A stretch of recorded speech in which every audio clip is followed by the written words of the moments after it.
नमस्कार, सत श्री अकाल, आदाब। मैं आपकी अपनी मिनी चाहल द बीट से। आज हम पहुंचे हैं लुधियाना, क्योंकि वहां पे दिल्ली की जानी मानी हस्ती जीडी वशिष्ठ, जिनको आजकल गुरुदेव जीडी वशिष्ठ के नाम से भी जाना जाता है, आपको फाउंडर ऑफ एस्ट्रो साइंस कहा जाता है। ऐसा क्यों? ये बड़ी पुरानी बात है। मैं ऑस्ट्रिया में था जी। मैं ऑस्ट्रिया का सिटीजन हूँ वैसे, ओके। लेकिन मैं कभी वापस गया नहीं। ओके। तो वहाँ पर मैं सोचता था कि मैं क्या कर रहा हूँ, जी। मैं किस चीज़ पे काम कर रहा हूँ। जी। तो वहाँ एक मेरे दिमाग में एक नाम आया, astro science. Okay. Of course ये साइंस है, जी, ये बिल्कुल। मैं तब तक सोच चुका था। हम्म। उससे पहले तो ये आध्यात्मिक विद्या थी जी। और शक्तियों का नाम लिया जाता था। हम्म। और मैं तब से पक्का हो गया था, लगभग ये 1999 की बात है। जी। तो मैं ये सोच रहा था, मैं ये साइंस है, जी। जिस तरह से देखा जाता है, फार्मूले लगाए जाते हैं। हम्म। तो मेरे मन में एक था कि नहीं, एस्ट्रो साइंस ही इसका नाम होना चाहिए। एस्ट्रो साइंस है, हम्म। समझिए, ये कोई शक्तियों का नाम वैसे नहीं है। जी। शक्ति तो इसमें ये बहुत है कि ये सब कुछ देख सकती है, हर जी। किसी की क्वालिटी बता सकती है, हर किसी की कमी बता सकती है। ये एक अलग चीज़ है, समझना। जी। लेकिन ये साइंस के थ्रू ही ढूंढा गया। ये उस साइंस जो भाव के ऊपर काम करती है, जी। ये वो साइंस है। और इसको अभी हमारे मॉडर्न साइंस के बच्चे अभी ढूंढ रहे हैं, जी। जो कि कंप्लीट तौर पे मैं ढूंढ चुका हूँ। ओके। ये मी साइंस को हम ले सकते हैं कि ये ज्योतिष या ज्योतिष के पीछे टेक्नोलॉजी होती है, लॉजिक होता है। अब मैंने जो सॉफ्टवेयर अपना बनाया है, जी। आप एस्ट्रो साइंस ऐप को प्ले स्टोर पे देख सकते हो, जी। और थोड़ी देर है ये आईफोन पे भी आ जाएगी, जी। ऐप स्टोर में भी। तो ये जो ऐप मैंने बनाई, जी। और जो मैंने अपना जीडीपी पैनल बनाया है, और अब जो मैं ये स्टूडेंट्स को पढ़ाने जा रहा हूँ, जो अभी तक मैंने 15 दिनों के अंदर 600 स्टूडेंट्स का एडमिशन हो चुका है। ओके। 15 दिनों के अंदर। जी। और ये मुझे पता है, ये कम से कम 50,000 एडमिशन तक जाएगा, नाइस। क्योंकि ऑलरेडी मेरे पास पहले रजिस्टर्ड स्टूडेंट जो है वो 68,000 प्लस है। जी। तो वो सारे आएंगे इसमें। ओके। ठीक है। तो ये उनके लिए जो मैंने टूल बनाया है सिखाने का ही, वो टूल की एक खासियत है कि आप जिस मर्जी ग्रह को जिस मर्जी घर में जिस मर्जी राशि में सेट करके उसके फल देखो। पॉसिबल है। हाँ, मैंने कर दिया ना। और ओके। ये तो मैं 5 साल पहले का करके बैठा हुआ हूँ। ओके। फिर अगर तुम्हें अपने आप ही कुछ खास योग आपके दिमाग में आता है कि अगर ये ग्रह यहाँ हो और ये ग्रह यहाँ हो, तब क्या फल आएगा। Okay, is practical. हाँ, तो वो अपने आप वो ड्रैग एंड ड्रॉप के साथ उसके अंदर डालेंगे, उधर वो डालेंगे, जनरेट करेंगे, उनको वो फल नजर आएगा। ओके। समझे? मींस प्रैक्टिकल अब एक्सपेरिमेंट्स भी है साथ में। ऐसे में अगर 1 लाख साल बाद जो ग्रह आने वाले हैं, जी, अगर वो कैलकुलेट वो कर लेते हैं, तो वो उस ड्रैग एंड ड्रॉप से वो उस जगह पर बैठा करके उसके फल को जान सकते हैं कि अब गुरुदेव वशिष्ठ की कुंडली के अंदर क्या आएगा। Okay, nice. समझे? जी। अब राम भगवान की कुंडली है। जी।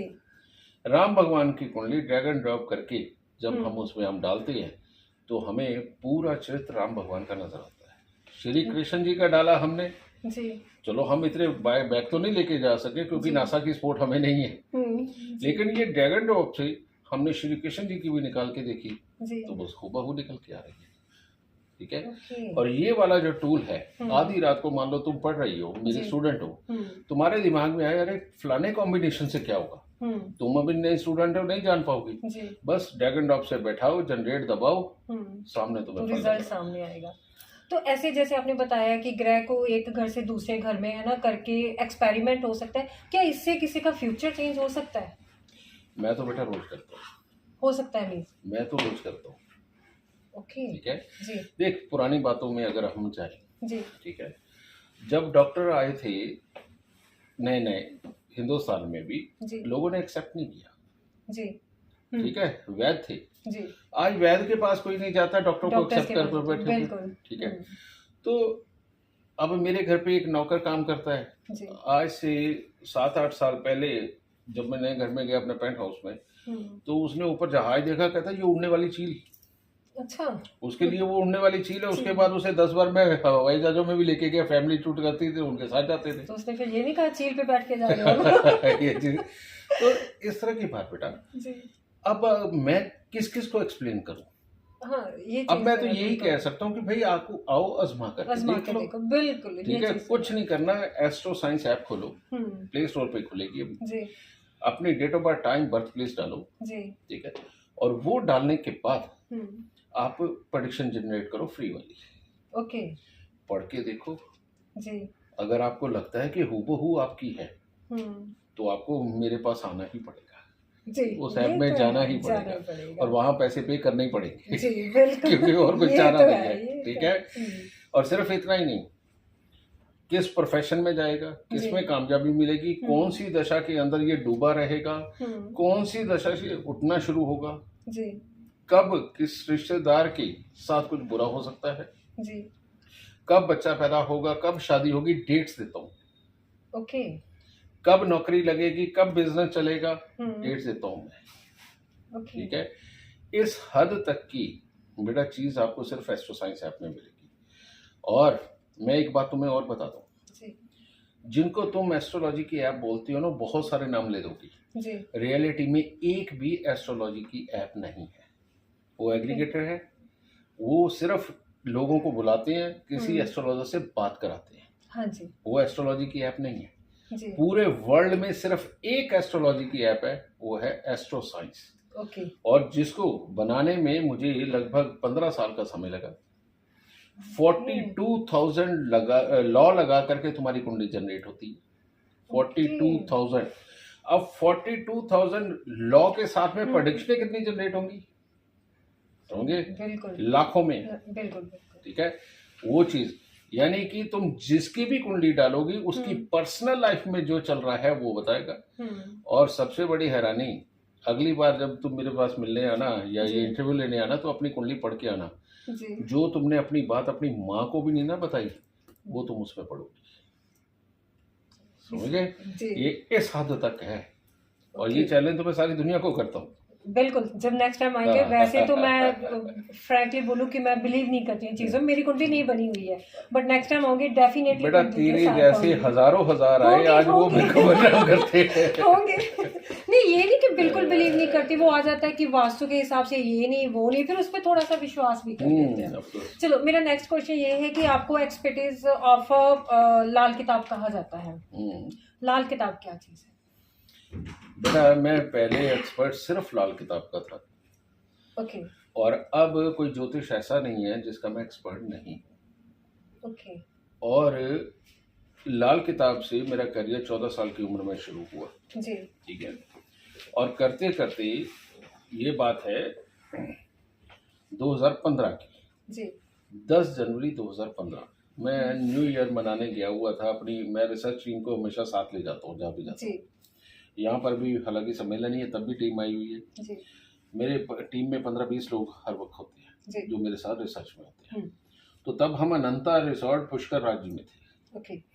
तो न्यू ईयर नाइट इन बच्चों ने मनाई, और उसके बाद हम काम पे लग गए। तो वहाँ पर मेरी एक ऐसी रिसर्च सफल हुई जो केपी बेस्ड थी। जी। और उस दिन मैं खूब रोया भी। रात को 2-2:30 बजे का समय था। मेरी टीम ने आके चुप भी कराया, हौसला भी दिया, फिर नींद की गोलियां देकर सुलाया भी। तो उस दिन से हम इतने जोर शोर से लगे इसमें कि जुलाई 2015 को हमने पहले yes I can change launch किया। यस आई कैन चेंज के पीछे लॉजिक क्या था कि हाँ, हम अपनी तकदीर बदल सकते हैं। ओके। और ये नाम पहली बार दुनिया की नजर में आया। एक एस्ट्रोलॉजर ऐसे नाम नहीं रखता, बिल्कुल एक रिसर्चर रख सकता है। समझे ना? एक एस्ट्रोलॉजर ऐसे नाम का तो कोई सपना में नहीं ले सकता। बिल्कुल, उनको तो यही होता है जो किस्मत में है, जो कुंडली में है। उसकी इतनी धूम पड़ी जी, वो इतने घरों में गई, करोड़ों करोड़ घरों में। ओके। ठीक है, वहां से वो जो दौर शुरू हुआ, अब ये सोचने का, रोज लॉ को तोड़ना मरोड़ना, बाकी सारे ज्योतिषों को पढ़ना, ज्योतिष को पढ़ करके कौन सा किसके साथ फिक्स होता है, आज तक जीवन में यही चल रहा है। फिर भाग्य का ग्रह, किस्मत का ग्रह, और बहुत सारी थ्योरियां। आज ऐसी थ्योरी हैं कि ये जो मास्टर आप मेरे सामने भी देख रहे हैं, जी। इनको कुंडली पे नजर फेरने में 2-5 मिनट लगते होंगे। मैं 1.5 मिनट में पास्ट प्रेजेंट फ्यूचर बताता हूँ। ओके। ओके, और इतना ही नहीं, उसके उपाय भी बताता हूँ। ओके। हाँ, और हमारे लेखराज जी हैं जी। तो ग्वालियर में बैठे, सम्मेलन खत्म हुआ तो बहुत लोग रिक्वेस्ट कर रहे थे मैं आओ बेटा तुम्हारा भला करता हूँ। तो मेरा ख्याल 1 घंटे के अंदर मैंने ज्यादा नहीं तो 35 कुंडलियां देख ली। ओके। और 1.25-2 घंटे के अंदर कितनी होगी पता नहीं। तो पीछे से आए, मेरे कंधे पे हाथ रखा, कहते यार जेडी, कहते जब से तू बैठा है, कहता मैं चौथी कुंडली देखने की कोशिश कर रहा था, ध्यान तेरी तरफ से हट नहीं रहा था। कहते 65 कुंडलियां तूने दे दी, तूने तो ये प्रोडक्शन मशीन बना दी। इसलिए यूं ही तो नहीं गुरुदेव कहते, कुछ तो लॉजिक है ना। तो मेरा नेक्स्ट क्वेश्चन होगा कि जैसे हम कहते हैं कि जो तकदीर में लिखा है वो होता है ना, भाग्य में जो लिखा है वो होता है, फिर कुंडलियां मिलाई जाती हैं, ठीक है। उसके बाद में मैरिज की तारीख या फिर जन्म की तारीख, फिर ये तारीख क्यों निकाली जाती है जब कुंडलियां मिल गई मैरिज के लिए, या फिर भाग्य में जो लिखा है वो होना है? नाम क्या बेटा? मिन्नी बाला। मिन्नी बाला। चल आज तेरे चैनल से शुरुआत करते हैं जी। गुण मिलान सबसे बड़ा झूठ है। नहीं होता है। नहीं, मैक्सिमम विद्वान नहीं कर पाते। ओके। अगर 2-4 हैं पूरे हिंदुस्तान में तो बेटा उनके लिए मैं क्या कहूँ। जी। और जब गुण मिलान की बात आती है तो सबसे बड़ी मूर्खता माँ बाप करते हैं, पास के पंडित जी को, मंदिर के पंडित जी को जाके कहते गुण मिला दो। हाँ बिल्कुल। और वो पंडित जी कर्मकांडी हैं, वो एस्ट्रोलॉजर नहीं है। इतना बड़ा काम इतनी मूर्खता के साथ माँ बाप करने लगे हैं। सबसे पहले तो मूर्खता माँ बाप करते हैं जी, नंबर 1। दूसरा, इन सारे बड़े गुरुओं के आगे मैं बोल चुका हूँ कि मांगलिक दोष नहीं होता। ओके। मांगलिक दोष या तो मंगल बद होता है, या मंगल शुभ होता है, या मंगल अशुभ होता है। ओके। इन्होंने मंगल की एक स्थान बना दिए कि 12वें में, पहले में, दूसरे में, चौथे में, 7वें में, 8वें में मंगल हो तो ये मांगलिक है। जी बिल्कुल। बिल्कुल झूठ है, और ये मैं साबित कर चुका हूँ, ऑन पोडियम साबित कर चुका हूँ, विद्वानों के सामने साबित कर चुका हूँ। बस विद्वान मानते नहीं है, क्योंकि मान लेंगे तो प्रॉब्लम हो जाएगी। बिल्कुल। ठीक है जी। तीसरी बात, देखने वाली चीज क्या है, लड़का कमाता कितना है, फिजिकली फिट है कि नहीं है, बच्चा पैदा कर सकता है कि नहीं कर सकता, इसकी कौन कौन सी दशा आने वाली जो फ्यूचर में ये ग्रो करेगा, या आगे जाके डूब के मरने वाला और बीवी को रोटी भी नहीं खिला सकता। ओके जी। ठीक है, देखने वाली चीजें ये है। होती है। ठीक है, औरत के भी सेम जी। यही, कहीं ये खिसियाई हुई औरत पूरे परिवार को तो नहीं बर्बाद कर देगी, कहीं अपनी ईगो के अंदर परिवार को तो नहीं तोड़ देगी, परिवार को लेके चलेगी कि नहीं चलेगी। ठीक है, और जिंदगी के अंदर किन किन मोड़ों के ऊपर क्या क्या होगा, आप एस्ट्रो साइंस ऐप के अंदर जा करके मैच मेकिंग डाल के देखिए, वहां पर प्रेडिक्शनें किस तरह आती है और रिजल्ट क्या देते हैं। ओके। ठीक है, जो प्रॉपर मंगल बद वाला इंसान होता है उसका पहले में 12वें घर में, पहले घर में, चौथे घर में, 7वें 8वें घर में मंगल बैठा हो ना, जिंदगी में वो जीवन साथी को कभी सुखी नहीं रख पाता। तो उसको वैसा ही दे दो। ओके। उसको वैसा ही दे दो, क्योंकि दूसरे की भी किस्मत वही है, उसकी भी किस्मत यही। पर तुम पूछो किस्मत क्या है। जब हम पैदा होते हैं कुंडली तो यहाँ सिर्फ छपती है, रियलिटी में ग्रह यहाँ रह जाते हैं अंदर, ये ब्रह्मांड में। हमारे अक्षय जी बोलते हैं ना, यद ब्रह्मांडे तत्पिंडे। जी बिल्कुल। तो ये कैसे बोलते हैं, वो ग्रह यहाँ छप जाते हैं। उसके लिए भविष्य के अंदर गोचर खत्म है। ये जो रोज राशियां बोली जाती है ना, कि ये राशि, इन राशि वालों की बल्ले बल्ले, इनका ये फलाने डूब जाएंगे, 100% झूठ है ये। क्योंकि आप जिस दिन पैदा हुए हो उस दिन राशियां खत्म हो गई। ये सिर्फ आगे जो अब पैदा होने वाले हैं उनके लिए है, समझ गए। और ये इन राशियों को लोगों को बताई जा रही है, समझे। और इसके ऊपर फिर मेरी अगली बहस रही कि लगन कुंडली झूठ है। लगन कुंडली झूठ है, संधि काल में ग्रह बैठे होते हैं। अब कभी वो पिछले का फल देते हैं, पिछले घर का, कभी अगले घर का, कईयों के तो 9 के 9 बदल जाते हैं। ऐसी ऐसी कुंडलियां मेरे पास आई हैं। ठीक है, उसकी प्रेडिक्शन कौन करेगा। अब मैं सम्मेलनों में खड़ा होकर बोलता हूँ कि मत देखो लगन कुंडली, सारे गुरुओं के सामने बोलता हूँ। आज तक तो किसी ने मेरे सामने कोई सर नहीं उठाया। ओके। समझे, कारण ये मैं प्रैक्टिकल बोलता हूँ। समझे, सामने बंदे को खड़ा करो, मैं बताऊंगा इसके साथ क्या है, और मैं बताता भी हूँ। ठीक है, मैं 1.5 मिनट पे आ गया, ये अभी तक संभावनाओं के खेल में क्यों फंसे हुए? हाँ बिल्कुल, ये अभी तक संभावनाओं के खेल में फंसे हैं। नहीं, ऐसा नहीं, ऐसा हो सकता है जी। गलत है। इसीलिए मैं अब पर्सनली ये 24 तारीख से परसों से जी। मैं क्लास लेने लगा हूँ, जो 3 साल की क्लास होगी, क्योंकि ये 3-3 महीने के क्रैश कोर्स करा के सत्यानाश कर दिया स्टूडेंट को। 3 साल के अंदर मैं उनको पहले ज्योतिषी बनाऊंगा, और जीडी वशिष्ठ अगर कोई बनना चाहे तो 10 साल तक मेरी क्लास ले, और 10 साल तक मैं पढ़ूंगा। समझे, क्योंकि मैं अब इस विज्ञान को अपने साथ नहीं लेके जाना चाहता जी। बड़ी मुश्किल से खो जाए जी। मैं लाखों लोग ऐसे तैयार करूंगा कि पूरी दुनिया भारत देश के ज्योतिषियों के मुंह की तरफ देखेगी, यहाँ जाएंगे तो सब कुछ पाएंगे। मींस आप लाखों जीडी विशिष्ट तैयार करेंगे? वही करना पड़ेगा। एक अकेला रह के मैं क्या करूंगा? हाँ, वो तो एक अकेले की आवाज मेरे साथ ही चले जाएंगे, जैसे हमारे पहले बुजुर्गों से गलती हुई है, मैं वो गलती नहीं करना चाहता। बड़ी अच्छी सोच है। वैसे मैंने पंडितों को कुछ और नजरिए से देखती हूँ, आपके साथ बात करके मेरा नजरिया थोड़ा सा चेंज। मींस मैं प्रैक्टिकल मेरी सोच प्रैक्टिकल टाइप है ना, तो आपकी भी वैसी ही है कि प्रैक्टिकल होना चाहिए, ना कि झूठ का दिखावा, ढोंग का दिखावा। और एक मेरा क्वेश्चन है कि ये मैंने सुना कि सायंकाल के बाद, सूर्यास्त के बाद हाथ नहीं देखते, इसके पीछे रीजन? ये बिल्कुल सत्य है। रीजन इसके पीछे? उसके पीछे रीजन ये है कि जब सूर्य उदय हो रहा होता है ना, तो तब हमारी रेखाएं जागृत होती हैं। ओके, समझिए ना, हमारे शरीर के अंदर का पानी चंद्रमा की गति से जागृत होता है। जैसे पूर्णमासी के दिन सारे पागल खानों के अंदर भाई स्टाफ को छुट्टी नहीं दी जाती, क्योंकि उस दिन पागल खाने में पागल सारे एग्रेसिव बहुत होते हैं। ओके, ठीक है, ये नॉलेज निकाल लेना। हाँ, मुझे नहीं पता, इसीलिए मेरा एक्सप्रेशन ऐसे है जी। और इसी दिन समुद्र में ज्वार भाटा आता है। ओके, ठीक है जी। तो चंद्रमा क्या क्या कंट्रोल कर रहा है? हमारे समुद्र को भी कंट्रोल कर रहा है, हमारे बुद्धि के अंदर, यहाँ हमारे दिमाग के अंदर जो 90% पानी है, हमारे शरीर में 70% है, दिमाग में 90% पानी है। ठीक है, तो ये चंद्रमा से कंट्रोल होता है जी। ठीक है, तो अब इसके अंदर किस बात पे थे हम? सायकाल के बाद हाथ नहीं दिखते।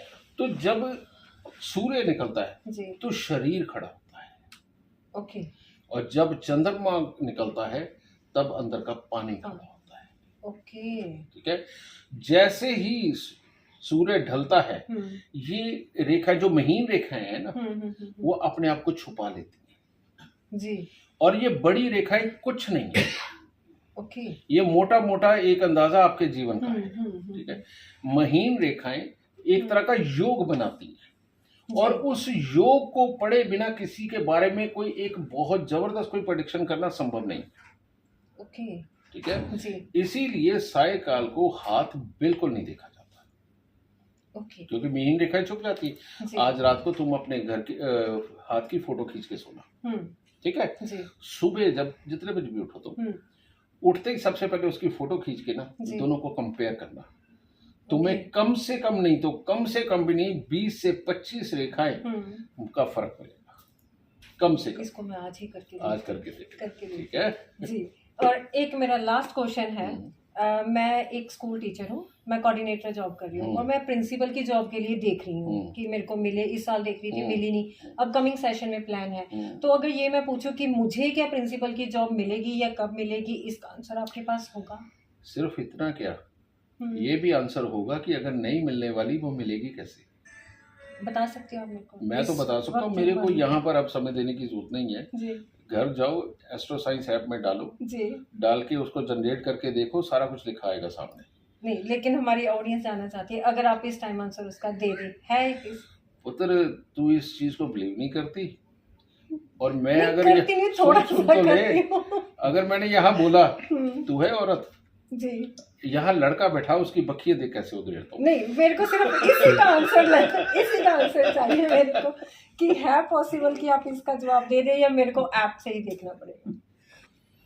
मैंने ये जो सॉफ्टवेयर बनाया ना जी, अभी तक ज्यादा नहीं तो 62 करोड़ रुपए खर्च इस पे खर्च कर चुका हूं, और जो लिखित में है। फिर अर्न कितना हुआ है?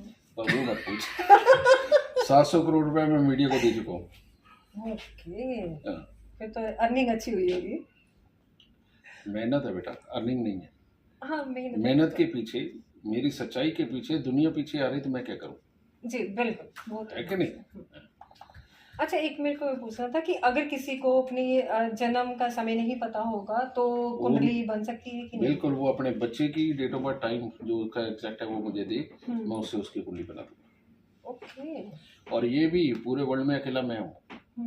किसी एक बच्चे की कुंडली लो, उसकी माँ की, बाप की, दादा की, दादी की, मामा की, चाचा की, बुआ की, फूफा की, बड़े भाई बहन, छोटे भाई जो बहन की कुंडली मैं उससे बना दूंगा। रिश्ते में है उसके हाँ। साथ। ओके। ये भी मैंने डेवलप कर दिया है।